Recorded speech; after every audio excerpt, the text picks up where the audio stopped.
How to use training transfer tokens in FIFA Mobile.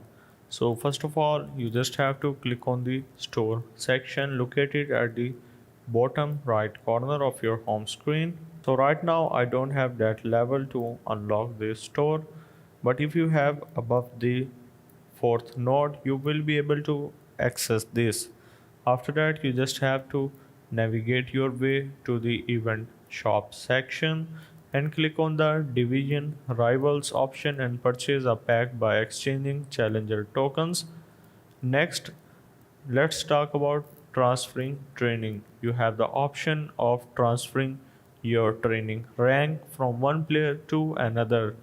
For example, a rank 5 player can transfer his training to any player of rank 4 or less. And there you have it. You have successfully transferred your training. So hope this helped. This is how you can use training transfer tokens in FIFA Mobile.